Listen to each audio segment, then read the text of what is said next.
Hi friends, welcome back to my channel. ಇವತ್ತು special ಆದ pulao recipe. ಯಾವುದೇ ತರಕಾರಿ ಇಲ್ಲದೆ ಈ ರೀತಿ ಒಮ್ಮೆ ಮಾಡಿ. ಕೆಲವೊಂದು ಸಲ ದಿನ ಏನು ಮಾಡಬೇಕು ಬ್ರೇಕ್ಫಾಸ್ಟ್ಗೆ ಅಂತ ಯೋಚನೆ ಮಾಡ್ತಾ ಇದ್ರೆ ಈ ರೆಸಿಪಿನ ಮಿಸ್ ಮಾಡದೆ ಮಾಡಿ. ಮಕ್ಕಳಿಂದ ಹಿಡಿದು ದೊಡ್ಡವರೆಲ್ಲರೂ ಇಷ್ಟಪಟ್ಟು ತಿಂದು ಹೇಗೆ ಮಾಡಿದ್ರು ಅಂತ ಕೇಳ್ತಾರೆ. ರುಚಿ ಮಾತ್ರ ಸೂಪರ್ ಅಂತ ಹೇಳ್ತಾ ಬೆಳಗ್ಗೆ ಬ್ರೇಕ್ಫಾಸ್ಟ್ ಲಂಚ್ ಬಾಕ್ಸ್ಗೆ ಪೌಷ್ಟಿದಾಯಕ ಈ ಬ್ರೇಕ್ಫಾಸ್ಟನ್ನು ಮಿಸ್ ಮಾಡದೆ ಮಾಡಿ. ಇವತ್ತು ಸ್ಪೆಷಲ್ ಆದ ಪಲಾವ್ ರೆಸಿಪಿನ ಹೇಳ್ಕೊಡ್ತಾ ಇದ್ದೀನಿ. ಮಸೂರ್ ಹೋಲ್ ಅಂದರೆ ಮಸೂರ್ ದಾಲ್ ಇರುತ್ತಲ್ವ, ಇದನ್ನು ಬೇಳೆ ಅಂದರೆ ಸಿಪ್ಪೆ ತೆಗೆದೆ ಕಡಲೆ ಕಾಳು ಹೇಗಿರುತ್ತೆ, ಕಡಲೆ ಬೇಳೆ ತೆಗೆದ್ಮೇಲೆ ಬೇಳೆ ಆಗುತ್ತಲ್ವ, ಅದೇ ಥರ ಇದು ಹೋಲ್ ಮಸೂರ್ ಅಂತ, ಅಂದರೆ ಮಸೂರ್ ಹೋಲ್. ಇದು ನೋಡಿ ಈ ರೀತಿಯಾಗಿ ಇರುತ್ತೆ. ಸೊ ಇದನ್ನು ನಾನು ಇವತ್ತು ಬಳಸ್ಕೊಂಡು ಇವತ್ತು ಪಲಾವ್ ಮಾಡ್ತಾ ಇದ್ದೀನಿ. ಇದನ್ನು ರಾತ್ರಿ ನಾನು 1 ಕಪ್ಪಷ್ಟು 1-2 ಟೈಮ್ ನೀಟಾಗಿ ತೊಳೆದ್ಬಿಟ್ಟು ಇದನ್ನು ನೆನೆಲಿಕ್ಕೆ ಇಡ್ತೀನಿ. ಯಾಕಂದರೆ ನಾನು ಬೆಳಗ್ಗೆ ಬ್ರೇಕ್ಫಾಸ್ಟಿಗೆ ಮಾಡಬೇಕಲ್ವ, ಹಾಗಾಗಿ ರಾತ್ರಿ ಹೊತ್ತಲ್ಲಿ ಇದನ್ನು ತೊಳೆದು ಇದನ್ನು ನೆನೆಸಲಿಕ್ಕೆ ಇಡಬೇಕಾಗತ್ತೆ. ಸೊ ಇವತ್ತು ಯಾವುದೇ ತರಕಾರಿ ಇಲ್ಲದೆ ಇದರ ರೆಸಿಪಿನ ಅಂದರೆ ಇದರ ಪಲಾವ್ ರೆಸಿಪಿ ತುಂಬ ಚೆನ್ನಾಗಿರುತ್ತೆ. ಮಿಸ್ ಮಾಡದೆ ಮಾಡಿ. ಇಷ್ಟ ಆದರೆ ಲೈಕ್, ಶೇರ್, ಕಮೆಂಟ್ಸ್ ಮತ್ತು ಸಬ್ಸ್ಕ್ರೈಬ್ ಮಾಡಿ. ಮತ್ತು ನಿಮ್ಮ ಫ್ರೆಂಡ್ಸ್ ಮತ್ತು ಫ್ಯಾಮಿಲಿಗೆಲ್ಲ ಶೇರ್ ಮಾಡಿ ಅಂತ ಹೇಳ್ತಾ, ನೋಡಿ ರಾತ್ರಿ ನೆನೆಸಿಟ್ಟಿದ್ದೆ, ಬೆಳಗ್ಗೆ ಈ ರೀತಿಯಾಗಿ ನೆಂದಿರುತ್ತೆ. ನೋಡಿದ್ರಲ್ಲ ಯಾವ ರೀತಿ ಕಾಣಿಸುತ್ತೆ ಹೇಳಿ. ಇದು ಹುರುಳಿಕಾಳು ಥರನೇ ಕಾಣಿಸುತ್ತೆ ಅಲ್ವಾ, ಸೇಮ್ ಅದೇ ರೀತಿ ಕಾಣಿಸುತ್ತೆ. ಬಟ್ ಇದು ಹುರುಳಿಕಾಳಲ್ಲ, ಹೋಲ್ ಮಸೂರ್ ಅಂತ ಹೇಳ್ತಾ ಇದ್ದೀನಿ ನಿಮಗೆ ಪದೇ ಪದೇ. ಸೊ ಈಗ ಚೆನ್ನಾಗಿ ನೆಂದಿದೆ, ನೀರಲ್ಲಿ ತೆಗೆದು ಸೈಡ್ ಇಟ್ಕೊಂಡಿದ್ದೀನಿ. ಈಗ ನಾನು ಇದು ಸಿಂಪಲಾಗಿ ಮಾಡ್ತಾಯಿದ್ದೀನಿ. ರುಚಿ ಮಾತ್ರ ಇದರ ರುಚಿ ಪಲಾವ್ ಇಷ್ಟೊಂದು ಚೆನ್ನಾಗಂತ ನಿಮಗೆ ಊಹಿಸೋದೇ ಇಲ್ಲ, ಅಷ್ಟೊಂದು ರುಚಿಯಾಗಿರುತ್ತೆ. ನಾನು ಮಕ್ಕಳಿಗೆ ಬ್ರೇಕ್ಫಾಸ್ಟಿಗೆ ಮತ್ತು ಲಂಚ್ ಬಾಕ್ಸಿಗೆ ಕೊಟ್ಟೆ. ಮಕ್ಕಳು ಇಷ್ಟಪಟ್ಟು ತಿಂದರು. ಹೇಗೆ ಮಾಡಿದೆ ಅಂತ ಕೇಳಿದ್ರು, ನಂಗೆ ತುಂಬ ಖುಷಿ ಆಯಿತು. ಹಾಗಾಗಿ ನೀವು ಮಿಸ್ ಮಾಡದೆ ಒಮ್ಮೆ ಮಾಡಿ, ಖಂಡಿತವಾಗ್ಲೂ ಇಷ್ಟ ಆಗುತ್ತೆ ಅಂತ ಹೇಳ್ತಾ ಫ್ರೆಂಡ್ಸ್, ಈಗ ಇಲ್ಲಿ ನಾನು ಒಂದು ಗ್ಯಾಸನ್ನು ಆನ್ ಮಾಡಿ ಕುಕ್ಕರನ್ನು ಇಟ್ಕೊಂಡಿದ್ದೀನಿ. ಇದರಲ್ಲಿ ನಾನು ಎಣ್ಣೆ ಏನು ಯೂಸ್ ಮಾಡ್ತಾ ಇಲ್ಲ, ತುಪ್ಪದಲ್ಲೇ ಮಾಡ್ತಾ ಇದ್ದೀನಿ. ನೋಡಿ ಇಲ್ಲಿ 3 ಟೇಬಲ್ ಸ್ಪೂನಷ್ಟು ತುಪ್ಪನ ಹಾಕ್ಕೊಳ್ತಾ ಇದ್ದೀನಿ, ಸ್ವಲ್ಪ ದೊಡ್ಡ ಸ್ಪೂನ್ ಇರೋದ್ರಿಂದ. ಸೊ ತುಪ್ಪ ಬಿಸಿ ಆದಮೇಲೆ 2 ಪಲಾವ್ ಎಲೆ, 2 ಏಲಕ್ಕಿ, ಆಮೇಲೆ ಸ್ವಲ್ಪ ಬಡೆ ಸೊಪ್ಪು ಹಾಕ್ಕೊಂಡಿದ್ದೀನಿ. ಹಾಗೆ ಒಂದು 10 ಇಲ್ಲಿ ಕಾಳು ಮೆಣಸನ್ನು ಹಾಕ್ಕೊಂಡಿದ್ದೀನಿ. ಅದ ನಂತರ ಹೆಚ್ಚಿರುವಂಥ 1 ಈರುಳ್ಳಿ ಉದ್ದಕ್ಕೆ ಹೆಚ್ಕೊಂಡಿದ್ದೀನಿ.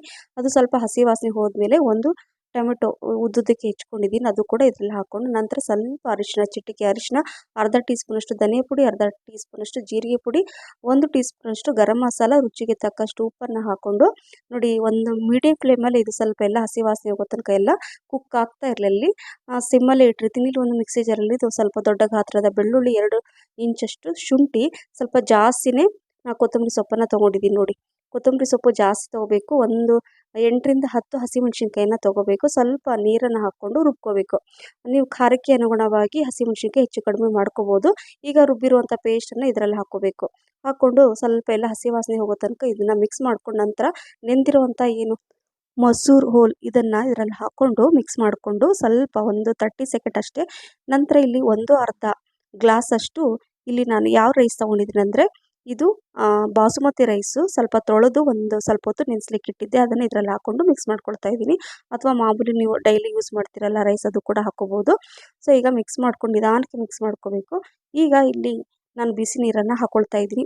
ಅರ್ಧ ಗ್ಲಾಸಿಗೆ 2.5 ಗ್ಲಾಸಷ್ಟು ಬಿಸಿ ನೀರನ್ನು ಹಾಕ್ಕೊಂಡಿದ್ದೀನಿ. ಯಾಕಂದರೆ ನಾನು ಅಕ್ಕಿನ ಮೊದಲೇ ತೊಳೆದು ಸ್ವಲ್ಪ ಹೊತ್ತು ನೆನೆಸಿದ್ದೆ. ಹಾಗಾಗಿ ನೀವು ನೆನೆಸಿಲ್ಲ ಅಂದರೆ 3 ಗ್ಲಾಸಷ್ಟು ನೀರನ್ನು ಹಾಕ್ಕೊಳ್ಳಿ. ಮಿಕ್ಸ್ ಮಾಡಿಕೊಂಡು 1 ಟೀ ಸ್ಪೂನಷ್ಟು ತುಪ್ಪ ಹಾಕ್ಕೊಂಡು ಮೀಡಿಯಂ ಫ್ಲೇಮಲ್ಲಿ ಇಟ್ಕೊಂಡು 2 ವಿಸಲ್ ಆದರೆ ಸಾಕು. ಅಕ್ಕಿ ನೆನೆಸಿಲ್ಲ ಅಂದರೆ 3 ವಿಸಲ್ ಮಾಡ್ಕೊಳ್ಳಿ. ಈಗ ಈ ರೆಸಿಪಿನ ನೀವು ಒಮ್ಮೆ ನೀವು ರಿಯಲಿ ಫ್ರೆಂಡ್ಸ್ ತಿಂದರೆ ನಿಜವಾಗ್ಲೂ ಇದರ ರುಚಿ ಮರೆಯೋದೇ ಇಲ್ಲ. ಇಲ್ಲಿ ನೋಡಿ 2 ವಿಸಲ್ ಕೂಡ ಆಯಿತು. ಈಗ 2 ವಿಸಲ್ ಆಗಿ ಒಂದು 5 ನಿಮಿಷ ನಂತರ ಕುಕ್ಕರ್ ಲಿಡನ್ನು ಓಪನ್ ಮಾಡಿ ನಿಮಗೆ ತೋರಿಸ್ತಾ ಇದ್ದೀನಿ. ನೋಡಿ ತುಂಬ ರುಚಿಯಾಗಿರುತ್ತೆ ಮತ್ತು ಆರೋಗ್ಯಕ್ಕೆ ತುಂಬಾ ಒಳ್ಳೆಯದು ಈ ಪಲಾವ್. ಮಸೂರ್ ಇದನ್ನು ಯೂಸ್ ಮಾಡಿಕೊಂಡು ಒಮ್ಮೆ ನೀವು ತರಕಾರಿ ಎಲ್ಲ ಹಾಕಿ ನೀವು ಪಲಾವ್ ಮಾಡ್ತಾನೆ ಇರ್ತೀರ. ಬಟ್ ಈ ರೀತಿ ಪಲಾವ್ ಒಮ್ಮೆ ಮಾಡಿ ಅಂತ ಹೇಳ್ತಾ, ಇದು ತುಂಬ ರುಚಿಯಾಗಿರುತ್ತೆ ಅಂತ ಬ್ರೇಕ್ಫಾಸ್ಟ್ ಲಂಚ್ ಬಾಕ್ಸ್ಗೆ ಪರ್ಫೆಕ್ಟ್ ಅಂತ ಹೇಳ್ಬೋದು. ಕೆಲವೊಂದು ಸಲ ತರಕಾರಿ ಇರಲ್ಲ ಮನೇಲಿ, ಏನು ಯೋಚನೆ ಮಾಡದೆ ಈ ಪಲಾವನ್ನು ಮಾಡಿ. ರಿಯಲಿ ನಿಮಗೆಲ್ರಿಗೂ ಇಷ್ಟ ಆಗುತ್ತೆ. ನೋಡಿ ಎಷ್ಟು ಚೆನ್ನಾಗಿ ಉದ್ರಾಗಿ ಬಂದಿದೆ, ನೋಡ್ಲಿಕ್ಕೆ ಕೂಡ ತುಂಬ ಚೆನ್ನಾಗಿದೆ. ರುಚಿ ಮಾತ್ರ ಡಬಲ್ ಅಂತ ಹೇಳ್ಬೋದು. ಹೇಳೋಕ್ಕೆ ಆಗಲ್ಲ, ನೀವು ಮಾಡಿ ತಿಂದಮೇಲೆ ಇದರ ರುಚಿ ಗೊತ್ತಾಗುತ್ತೆ. ನಾನು ಬೆಳಗ್ಗೆ ಬ್ರೇಕ್ಫಾಸ್ಟಿಗೂ ಆಯಿತು, ಹಾಗೆ ನನ್ನ ಹಸ್ಬೆಂಡ್ಗೆ ಮತ್ತು ಮಕ್ಕಳಿಗೆ ಕೂಡ ನಾನು ಲಂಚ್ ಬಾಕ್ಸಿಗೆ ಇದೇ ರೀತಿ ಪ್ಯಾಕ್ ಮಾಡಿ ಕೊಟ್ಟೆ. ಅವರಿಗೂ ತುಂಬ ಖುಷಿಪಟ್ಟು ನಂತರ ನಾನು ಬ್ರೇಕ್ಫಾಸ್ಟಿಗೆ ತಿಂದೆ. ರಿಯಲಿ ನನಗಂತೂ ತುಂಬ ಇಷ್ಟ ಆಯಿತು. ನೀವು ಕೂಡ ಮಿಸ್ ಮಾಡದೆ ಮಾಡಿ ಅಂತ ಹೇಳ್ತಾ, ಮತ್ತೆ ಇನ್ನೊಂದು ರುಚಿಯಾದ ಆರೋಗ್ಯಕರವಾದ ರೆಸಿಪಿ ಜೊತೆ ಸಿಗ್ತೀನಿ. Thank you for watching. Bye, take care.